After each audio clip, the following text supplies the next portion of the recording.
The Chicago underworld knew Cesare Conti as a monster who swore he would never leave an heir. Blood was a weakness. But that rule died the night a soft-spoken, plus-size baker stepped over a bleeding hitman to ask the Don for a single favor to save her little boy. The Chicago winter was unforgiving, but it had nothing on Cesare Conti. As the head of the Conti syndicate, Cesare ruled the city from the glittering high-rises of the Loop down to the grit of the shipping yards. He was 34, cut from ruthless Italian marble, and governed by a single, unbreakable law. No wives, and absolutely no heirs. Cesare had learned the hard way that family was a vulnerability. He had watched his own father bleed out on a warehouse floor, betrayed by a rival who had used his mother as bait. On that day, Cesare buried his heart alongside his parents. He built an empire on fear, logic, and isolation. His men respected him because he had nothing to lose. He could not be extorted. He could not be blackmailed. He was an island of violence, and the syndicate thrived under his cold, calculating reign. But power always breeds envy. Clive Falcone, a vicious upstart commanding a fractured but dangerous coalition in the South Side, had been testing the borders of Conti territory. Clive was a vulture, feeding on the weak, extorting small businesses, and leaving a trail of broken neighborhoods in his wake. Cesare had been biding his time, gathering intelligence, preparing to wipe the Falcone name from the map in one swift surgical strike. He never expected a woman from the near West Side to walk into his crosshairs and change the trajectory of his entire life. Noemi Bellini lived in a world of powdered sugar, early mornings, and quiet survival. At 28, she was a single mother to a 5-year-old boy named Leo and the proud owner of a struggling bakery called the Sugar Dust. Noemi was a woman of soft, generous curves with a gentle smile that hid a lifetime of quiet resilience. She embraced her plus-size figure with a quiet, unbothered dignity, dressing in wrap dresses that moved gracefully as she worked the ovens. But beneath her sweet exterior lay a spine of pure steel. Noemi was the daughter of an old-school numbers runner who had worked the fringes of the mob decades ago. Her father had died, leaving her nothing but a mountain of debts and a strict education in how the underworld operated. She knew how to keep her head down, how to read a room, and most importantly, how to spot a predator. Predators came to her bakery on a bleak Tuesday afternoon. 3 of Clive Falcone's enforcers kicked open the door of the Sugar Dust, shattering the glass chimes hanging above the register. The smell of fresh vanilla and yeast was immediately tainted by the stench of cheap cologne and malice. Noemi pushed little Leo behind the counter, her maternal instincts flaring into overdrive.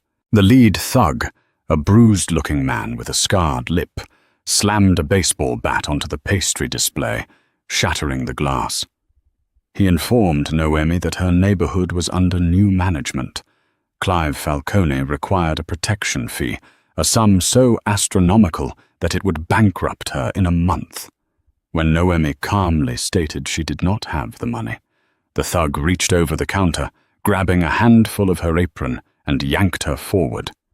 He whispered that if she did not pay by Friday, they would take it out on the boy hiding by her knees. They expected her to weep. They expected her to beg. Instead, Noemi stared directly into the man's eyes, her pulse roaring in her ears, but her face completely still. She did not flinch.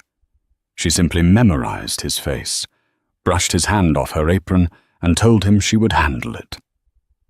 The thugs laughed, tossing a chair through her front window before leaving her in the freezing draft. Noemi swept up the glass, locked the door, and held her trembling son. She knew exactly what would happen. If she paid Clive Falcone, he would bleed her dry and eventually kill her anyway. Going to the police was a death sentence. There was only one way to neutralize a dog like Clive Falcone. You had to go to the wolf. That evening, Nomi left Leo with her trusted elderly neighbor. She washed the flour from her hands, put on her best emerald green dress that hugged her full hips and accentuated her soft shoulders, and layered a heavy wool coat over it. She took a deep breath, gathered a small velvet pouch from her floorboards, and walked out into the freezing Chicago night. Her destination was the Obsidian Club, the impenetrable fortress and front for the Conti Syndicate. It was an exclusive, high-end casino and lounge where politicians rubbed elbows with assassins. Getting inside was supposed to be impossible for a baker from the near West Side. But Noemi possessed a hidden strength, a photographic memory, and a sharp, analytical mind her father had trained since she was a child. She walked up to the towering bouncers at the VIP entrance. When they blocked her path, she did not stutter. She calmly recited an old, obscure syndicate debt code, a ledger number her father had memorized 20 years ago, and stated she was there to pay a blood debt directly to Cesare Conti. The bouncers were confused enough to call it in. To her surprise, and perhaps to the surprise of the entire club, the word came down from the penthouse. "Let her up." The elevator doors opened to a sprawling penthouse suite that looked out over the glittering skyline of Chicago. The room was dark, furnished in leather and mahogany, smelling of expensive bourbon and fine cigar smoke. Cesare Conti sat behind a massive desk, flanked by 2 heavily armed guards. He looked like a dark god carved from shadows, his sharp jawline and piercing dark eyes evaluating every millimeter of the woman who had just stepped off his elevator. Cesare had expected a sniveling, desperate old associate. Instead, he saw Noemi. She stood before him, the emerald dress hugging her lush curves, her chin tilted upward in defiance.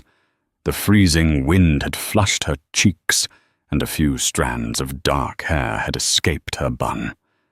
In a world full of sharp edges and hollow, starving women vying for his attention, Noemi was soft, vibrant, and incredibly real. But what struck Cesare the hardest was not her undeniable beauty. It was her eyes. There was no terror in them. There was only a burning, protective resolve. Cesare leaned forward, resting his chin on his steepled fingers. He told her she had 3 minutes to explain why she was wasting his time before he had her thrown off the balcony. Noemi did not tremble. She walked right up to his desk, her heels clicking against the hardwood floor, and placed a small velvet pouch on his desk. She introduced herself, told him about her father, and then laid out her proposition. She explained that Clive Falcone's men had threatened her 5-year-old son, and she needed a favor. She needed the Conti Syndicate to place the sugar dust under absolute protection. Cesare let out a dark, humorless laugh. He asked her why the Dawn of Chicago would lift a single finger to protect a bakery and a child that meant absolutely nothing to him. He reminded her that he was not a charity, and he certainly was not a savior. Nomi held his gaze. She told him she knew he wasn't a savior, but she also knew he was a businessman preparing for a war. She reached into the velvet pouch and pulled out an encrypted flash drive. Her father might have been a low-level runner, but he had been a paranoid one. Before he died, he had stumbled upon a hidden ledger detailing Clive Falcone's offshore accounts, shell companies, and the exact coordinates of his weapon shipments. Her father had hidden the drive, but Nomi had memorized the password. She offered Cesare the one thing he needed to dismantle Clive Falcone's empire overnight. All for a single favor: keep the monsters away from her little boy. Cesare stared at the drive, and then his eyes slowly traveled back up to Noemi's face. The sheer audacity of this lush, beautiful woman walking into his fortress and demanding a trade left him entirely captivated. His mind, usually a cold engine of logic, suddenly felt flooded with a strange possessive heat. He realized he didn't just want the drive. He wanted to see how deep her resilience went. He stood up, walking around the desk. He towered over her, his presence suffocating and dangerous. But Noemi held her ground, looking up at him with unyielding brown eyes. Cesare reached out, tracing a single, calloused knuckle down the soft curve of her cheek. He felt her breath hitch, but she did not pull away. He told her the deal was accepted. Falcone's men would never set foot in her bakery again. But he altered the terms. He told her that protection meant she belonged to the Conti syndicate now. She was under his jurisdiction, and he would be keeping a very, very close eye on his new investment. The favor was granted, and the obsession began. The very next morning, the bruised enforcer who had threatened Noemi was found beaten half to death and left hanging by his ankles outside one of Falcone's warehouses, a box of powdered sugar dumped over his head. The message was clear to the underworld. The sugar dust was Conti territory, but Cesare could not stay away. What started as a strategic maneuver quickly spiraled into a dark, all-consuming fascination. The ruthless Mafia boss, a man who swore he would never care for another soul, began altering his daily routes just to visit a tiny bakery on the near west side. He would arrive in a fleet of black SUVs, his men securing the perimeter while he walked inside, ignoring the terrified whispers of the neighborhood. He would sit at a small corner table, drinking black coffee and watching Noemi work. He was mesmerized by her.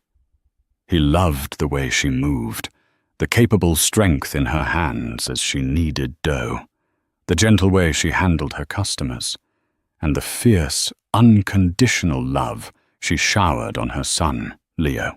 At first, Noemi tried to keep things professional, treating him like a dangerous client. But Cesare stripped away her defenses piece by piece. He was terrifying to the world, but with her, he was intensely protective. He brought Leo rare comic books and sat patiently while the 5-year-old explained the plots to him. Cesare's own men watched in stunned silence as the most dangerous man in Chicago let a child smear chocolate on his designer suit. Noemi found herself looking forward to the chime of the door. Beneath Cesare's lethal exterior, she saw a man who had been starved of warmth for his entire life. The chemistry between them became a physical weight in the room. When he brushed past her in the narrow kitchen, his hand lingering on the curve of her waist, a spark of dark, forbidden romance ignited between them. He made her feel beautiful, cherished, and incredibly safe. But safety is an illusion in the Mafia. Clive Falcone was enraged. The loss of his enforcer and the sudden dismantling of his offshore accounts sent him into a paranoid frenzy. He realized Cesare Conti had found a weakness. The untouchable Don was suddenly spending his afternoons sipping coffee in a dilapidated neighborhood, watching a plus-size baker with obsessive devotion. Clive saw his opening. 3 weeks after the deal was made, Noemi was closing the shop late. Leo was asleep in the back office. The streets were unnervingly quiet. Suddenly, the roar of an engine shattered the silence. A black sedan jumped the curb, and a barrage of bullets tore through the front of the sugar dust. Noemi threw herself over Leo in the back room as glass and plaster rained down around them. Her heart hammered against her ribs, but she kept her hand clamped over her son's mouth to keep him quiet. The shooting stopped, followed by the screech of tires speeding away. Within minutes, Cesare arrived. He did not look like the composed businessman who drank coffee in her corner. He looked like the devil himself. He found Noemi shaking in the back room, clutching Leo to her chest.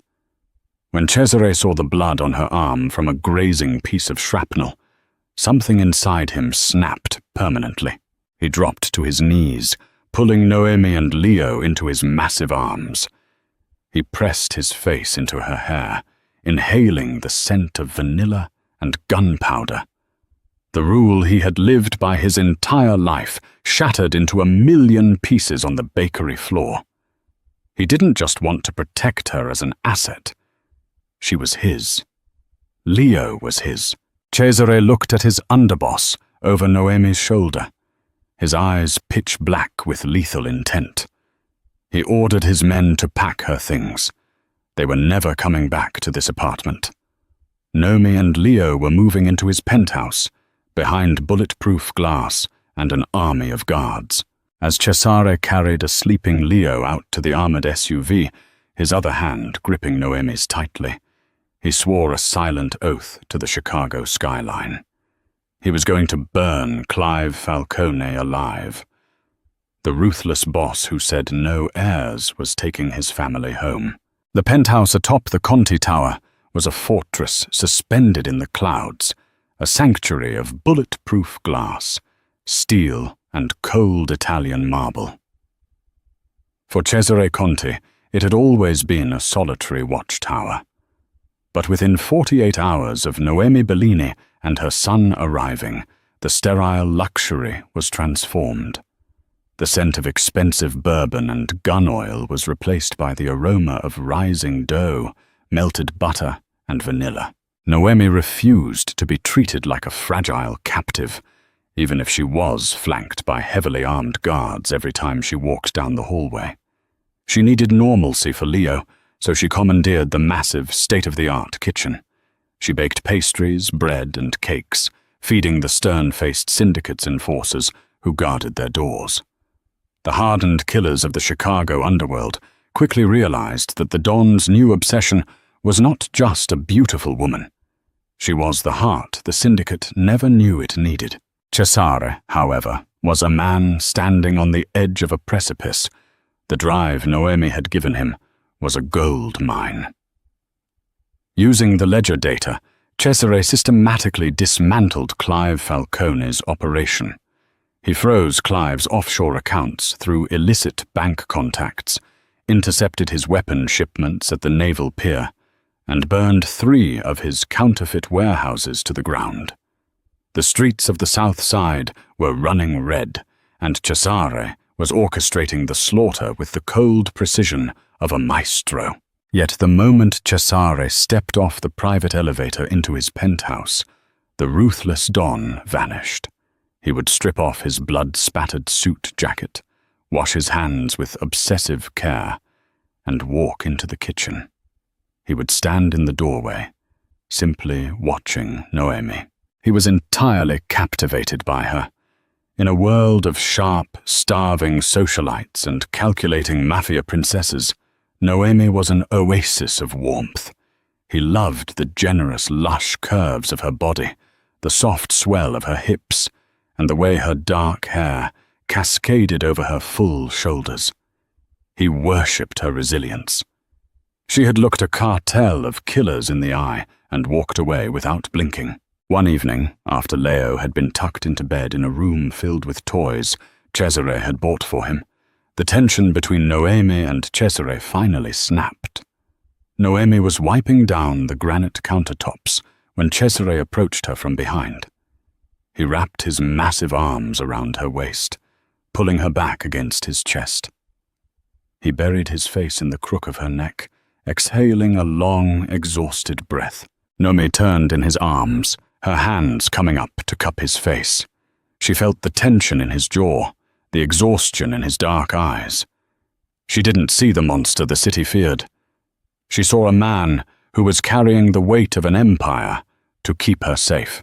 Cesare traced the curve of her jaw, his voice a low, gravelly whisper.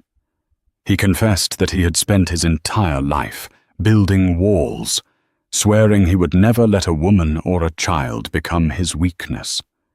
He told her that he was terrified, not of Falcone, but of the fact that if anything ever happened to her or Leo, there would not be enough of Chicago left standing to satisfy his wrath. Noemi looked up at him, her brown eyes fierce and unwavering. She told him he was not weak. She reminded him that her father had taught her the underworld operated on leverage, and while love was leverage, it was also the ultimate armor. She stepped into him, closing the distance, and kissed him. It was a kiss that sealed their fates. Cesare responded with a consuming, desperate hunger, lifting her effortlessly onto the kitchen island. He kissed her as if she were oxygen in a suffocating room. He worshipped every inch of her plus-size figure, his hands mapping the soft, beautiful curves she had sometimes felt self-conscious about in her past, but under Cesare's burning gaze, she felt like a goddess. That night, the ruthless Mafia boss laid his empire at the feet of a baker, vowing that she would be his queen, and the boy sleeping down the hall would be his heir. But out in the freezing darkness of the city, a wounded animal was preparing to strike. Clive Falcone was bankrupt, desperate, and humiliated. The loss of his territory had caused his remaining captains to lose faith in him. He knew that to reclaim his power, he had to cut the head off the snake. But Cesare Conti was untouchable, moving in heavily armored convoys and surrounded by elite guards. Clive knew he could not beat Cesare in a straight fight. He needed to hit the one thing Cesare had inexplicably exposed to the world: his new family. Clive spent his last remaining dollars purchasing the loyalty of a corrupt technician who serviced the private power grid of the Conti Tower. If he could not reach Cesare on the streets, he would bring the war to the sky. It happened on a Friday night, during the worst blizzard Chicago had seen in a decade. The howling wind battered the floor-to-ceiling windows of the penthouse. Cesare was standing in his study, reviewing the final locations of Clive's remaining safe houses, preparing to end the war by morning. Nomi was reading a story to Leo in the living room, the fireplace casting a warm, flickering glow over them. Without warning, the penthouse plunged into absolute darkness. The ambient hum of the central heating and the security servers died instantly. Cesare's survival instincts engaged before his conscious mind did. He drew his sidearm and burst into the living room, his voice cutting through the dark, ordering Noemi to get down. The emergency backup generators, which should have kicked in immediately, remained dead. This was not a storm outage. This was a deliberate, catastrophic breach. Downstairs, the radio chatter from the ground floor lobby erupted into static, followed by the terrifying sound of sustained automatic gunfire. Clive Falcone had brought a small army of mercenaries into the building, using the blizzard as cover and the blackout to bypass the electronic checkpoints. They were climbing the emergency stairwells, heavily armed and wearing night vision gear, intending to slaughter everyone on the top floor. Cesare quickly ushered Noemi and Leo into the reinforced panic room, located behind the library's false wall. It was a titanium-lined bunker with independent air filtration and an analog communication array. He knelt in front of Nomi, pressing a loaded pistol into her trembling hands. He told her to lock the door and not to open it for anyone but him. But Noemi grabbed his wrist before he could pull away. Her analytical mind, forged by years of survival and pattern recognition, raced through the blueprints of the building she had studied when Cesare first brought her here. She told Cesare that the panic room was secure, but if Clive's men breached the penthouse, they would use thermal explosives to blow the door.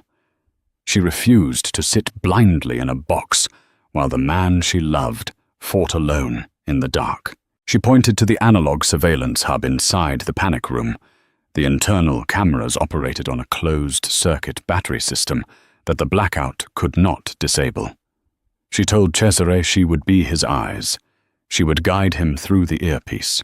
Cesare looked at the woman he loved, seeing the absolute steel in her spine. He kissed her hard, a promise of violence and return, and locked her and Leo inside the bunker. Cesare slipped into the pitch-black hallways of his penthouse, a shadow moving among shadows. In his earpiece, Noemi's voice was steady and calm, contrasting the roaring storm outside. She called out grid coordinates. 3 men in the west corridor, 2 breaching the kitchen.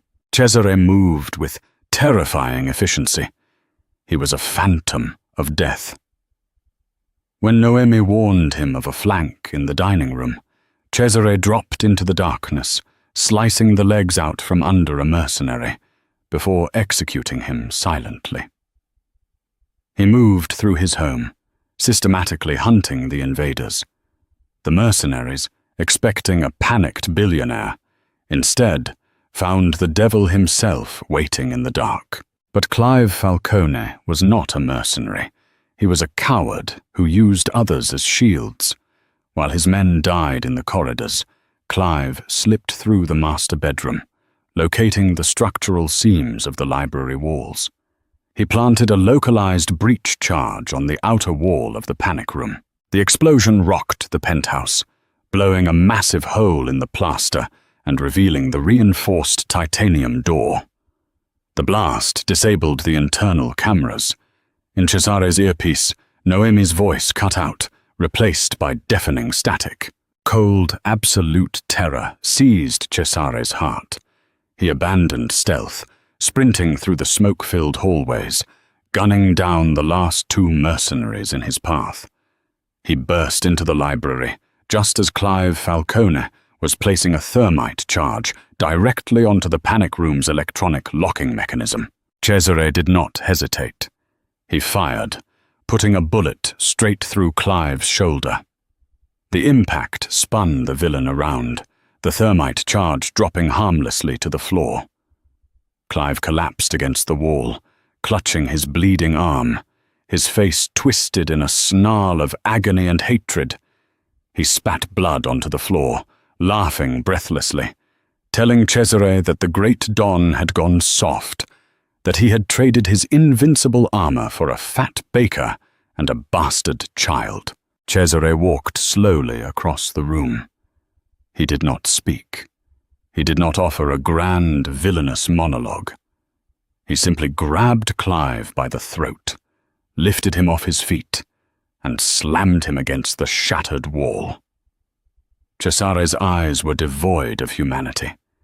He squeezed, crushing the windpipe of the man who had dared to threaten his family. Clive's eyes bulged in terror as the life was choked out of him, his legs kicking uselessly until he finally went limp. Cesare dropped the lifeless body to the floor like discarded trash. Breathing heavily, Cesare turned to the titanium door. He tapped the secret code on the analog keypad. The heavy bolts disengaged, and the door swung open. Noemi was standing there, shielding Leo behind her body, the pistol raised and aimed perfectly at chest height. When she saw Cesare, the gun lowered. She didn't collapse or cry. She walked forward and wrapped her arms tightly around his neck, burying her face in his chest. Cesare dropped his weapon, holding her with a crushing, desperate grip, burying his face in her hair. He pulled Leo into the embrace, kneeling in the wreckage of his library, holding his family as the storm raged outside. In the aftermath of the siege, the Chicago underworld shifted on its axis.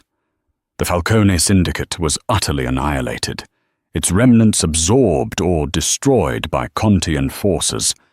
The message was permanently burned into the minds of every criminal, politician, and rival boss in the country. Cesare Conti was no longer a solitary island, and his family was untouchable. 6 months later, under the warm summer sun, the gardens of the Conti estate were in full bloom. Cesare stood at the end of an aisle lined with white roses, wearing a perfectly tailored tuxedo. He watched as Noemi walked toward him, looking breathtaking in a custom-designed lace gown that celebrated every lush, gorgeous curve of her figure. Beside him stood Leo, wearing a miniature matching tuxedo, holding the rings with immense pride. As Noemi reached the altar, Cesare took her hand, his thumb brushing over her knuckles. He looked into the eyes of the sweet, plus-size, single mother who had bravely walked into his fortress and demanded a favor, irrevocably altering his destiny. The ruthless Mafia boss, who had once sworn to the heavens that he would never take a wife and never leave an heir, kissed his bride, securing his legacy and finally finding his home. Did this intense Mafia romance keep you on the edge of your seat? The Chicago underworld is full of dark secrets. But nothing is more powerful than a fiercely protective Don claiming the woman he loves. If you want more gripping, high-stakes romance stories filled with unexpected twists and undeniable passion, hit that like button right now. Leave a comment telling us your favorite part of Noemi and Cesare's journey. Share this video with your fellow romance readers, and do not forget to subscribe to the channel for more thrilling